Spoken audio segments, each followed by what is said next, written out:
ہوں اکثر و بیشتر ہماری محافل میں جو سیدنا صدیق اکبر سرکار کا ذکر کرتے ہیں اور پھر مولا علی سرکار کا ذکر نہیں کرتے یا کوئی اہل بیت اطہار کا زیادہ ذکر کر دے تو دوسرا کوئی آتا ہے یا عالم دین یا نعت خواں ان کو کاؤنٹر یہ اس نے صحابہ شان اہل بیت بیان کی ہے، شان صحابہ کیوں نہیں کی، میں کروں گا بیان.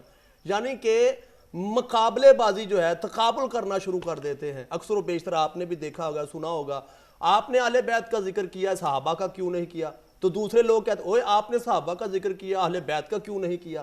یہ معاملات کیوں ہوتے ہیں، ہونے چاہیے یا نہیں ہونے چاہیے؟ اگر ایسی بات کرنی بھی ہے تو کس انداز سے، اینگل سے، زاویے سے کرنی چاہیے کہ بات میں بھی دم ہو اور بات جو ہے وہ سلجھا بھی دیا جائے معاملے کو، مسئلے کو. کیا فرمائیں گے؟ سب سے پہلی بات تو یہ ہے بھائی صاحب، سب سے پہلے تو میں یہ عرض کرنا چاہتا ہوں کہ یہ جو ممبر ہے نا، یہ سٹیج ہے، اس کو تو اب ڈرامہ بنا دیا گیا ہے.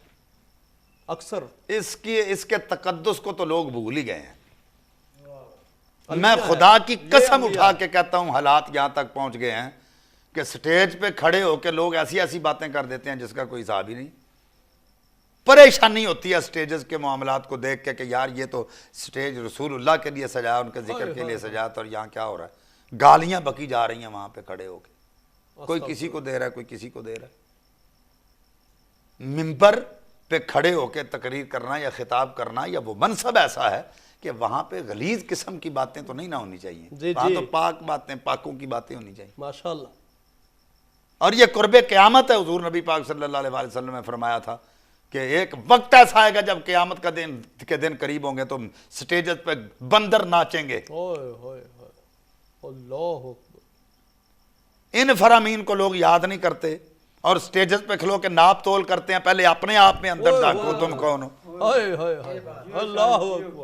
ان کے بارے میں ناپ تول کرتے ہو جن کے بارے میں اللہ کا قرآن ان کی شانیں اور ان کی عظمتیں بیان کر رہا ہے. تم کون ہو؟ پہلے تم تو بتاؤ. جو سٹیج پہ کھڑا ہو کے جسے وضو اور غسل کے فرائض نہ آتے ہوں وہ ان کے بارے میں بات کرے. جن کی پاکی اللہ رب العزت بیان کر رہا ہے، کلم وعد اللہ الحسنی. اللہ رب العزت نے قرآن پاک میں فرما دیا جو فتح مکہ سے پہلے جنہوں نے اسلام قبول کیا ان کے بعد فتح مکہ کے بعد والوں سے وہ افضل ہیں. لیکن رب کائنات سب کا کلم وعد اللہ الحسنی، تو سب سے جنت کا اللہ رب العزت نے وعدہ فرمایا. جب قرآن کہہ رہا ہے کہ اللہ نے جنت کا وعدہ کیا تو تم کون ممبر پہ کھڑے ہو کر ان کے جناب سٹیٹس اور ان کے مرتبے کو دیکھنے والے، ان کے مقام کو پرکھنے والے، فلاں فلاں ہے، فلاں وہ ہے، فلاں یہ ہے. اور یہ ساری کی ساری مخالفت ہے اور کچھ بھی نہیں ہے. حالات کو ڈسٹرب کیا جا رہا ہے. کسی کو رافضی، کسی کو خارجی کے فتوے لگائے جا رہے ہیں، ایسے ہی ہے. کسی کو کفر کے، کسی کو شرک کے فتوے لگائے جا رہے ہیں. جو حضرت ابو بکر صدیق رضی اللہ تعالیٰ عنہ کے یوم پہ حضرت ابو بکر صدیق کا ذکر کرے. اب مجھے بتائیں، یوم سیدنا صدیق اکبر رضی اللہ تعالیٰ عنہ ہے اور ذکر ابو بکر صدیق رضی اللہ تعالیٰ عنہ کا ہو رہا ہے، اور کوئی بندہ پیچھے سے اٹھ کے کہے کہ تم حضرت علی کا ذکر نہیں کرتے تو وہ پاگل ہے. اس کو یہ پتہ ہی نہیں ہے کہ ذکر تو ابو بکر صدیق رضی اللہ تعالیٰ عنہ کا ہو رہا ہے. اور تم یہ بات اس لیے کر رہے ہو کہ تم یہ سوچ رہے ہو کہ حضرت ابو بکر صدیق رضی اللہ تعالیٰ عنہ کا ذکر یہ حضرت علی کی مخالفت میں کر رہے ہیں. تو یہ تیرے ذہن کی خرابی ہے. جو بیان کر رہا ہے اس کے ذہن کی خرابی نہیں ہے، وہ تو سب کو مان کے ذکر کر رہا ہے. اگر حضرت عمر فاروق رضی اللہ تعالیٰ عنہ کا ذکر کیا جائے تو لوگ اٹھ کے حضرت یہ کہیں کہ حضرت علی کا ذکر کیوں نہیں کرتے، حضرت امام حسن و حسین کا ذکر کیوں نہیں کرتے. تو ان کی یہ خام خیالی ہے. وہ تو اس کا ذکر کر رہا ہے. حضرت عمر پاک اور حضرت ابو بکر پاک، حضرت عثمان پاک وہ ہیں جنہوں نے اس خاندان سے ٹوٹ کر محبت کی اور اس خاندان کی محبت کو پرموٹ انہوں نے کیا ہے کہ لوگوں اس طرح محبت کر کے بتائیں. اور اگر پھر بھی کوئی تو پھر بھی کوئی ایسے کہے حضرت عمر فاروق رضی اللہ تعالیٰ عنہ وہ شخصیت ہیں کہ حضرت امام حسن کو حضور نے اپنے کاندھوں پہ اٹھایا ہوا ہے اور دیکھ کر کہتے ہیں نعم المرکب، کتنی پیاری سواری ہے. فرمایا نعم الراکب، حضور نے فرمایا دیکھو سوار بھی کتنا پیارا ہے. یہ حدیث چاہے حضرت امام حسن کے حوالے سے ہو یا چاہے حضرت امام حسین کے حوالے سے ہو، لیکن یہ بات ذہن میں رکھ لیں کہ یہ پیار کی نشانی ہے، یہ محبت کی نشانی ہے.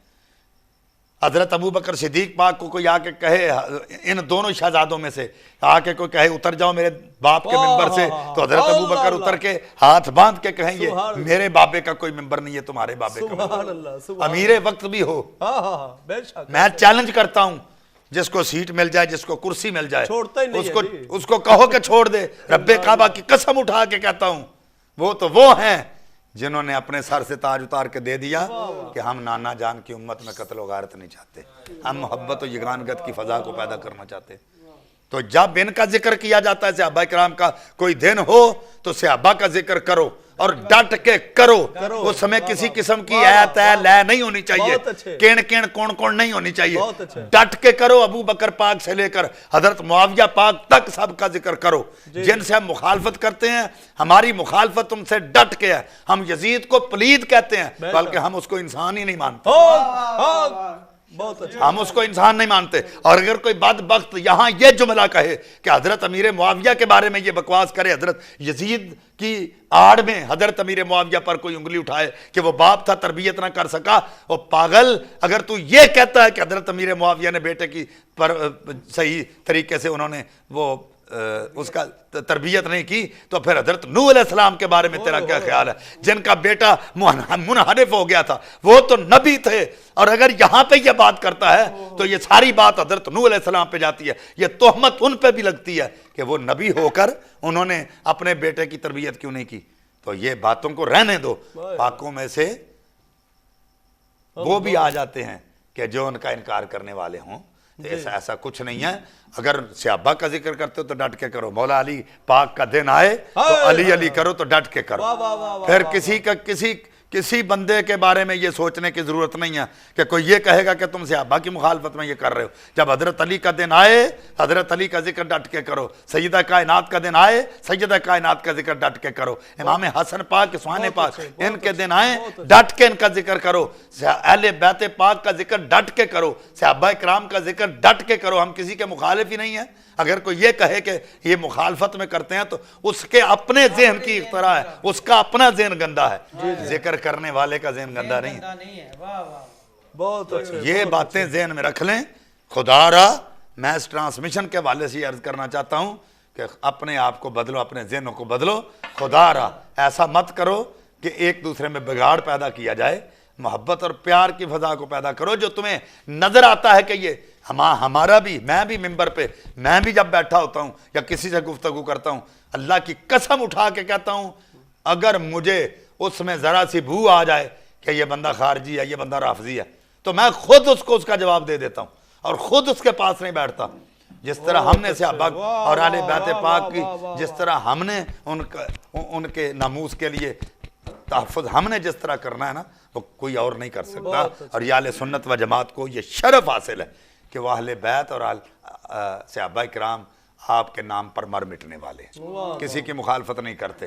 اور یہ بات ذہن میں رکھ لے، بہت سارے لوگ ایسے ہیں کہ جن کے سامنے اہل بیت کا ذکر کیا جائے، مولا کائنات کا ذکر کیا جائے، 1 سے 2 مرتبہ علی کا نام لے جائے، ان کے چہرے پہ سلوٹیں پڑ جاتی ہیں۔ ان بدبختوں کو یہ پتہ نہیں ہے کہ نبی پاک نے صحابہ کو کہا تھا اگر تم نے مومن اور منافق کی پہچان کرنی ہو تو تم دیکھنا علی کا ذکر کر کے جس کے چہرے پہ سلوٹیں پڑ جائیں سمجھ لینا وہ منافق ہے، جس کا چہرہ کھل جائے سمجھ لینا وہ مومن۔ اور آج بھی یہ قانون ہے، قیامت تک یہی رہے گا۔ علی کا ذکر کر کے دیکھ لینا، چہرے پہ دیکھ لینا، چہرہ اگر اس کا برجھا جائے ذکر سنتے سمجھ لینا یہ الو کا پٹھا ہے، یہ کوئی مومن نہیں ہے، منافق۔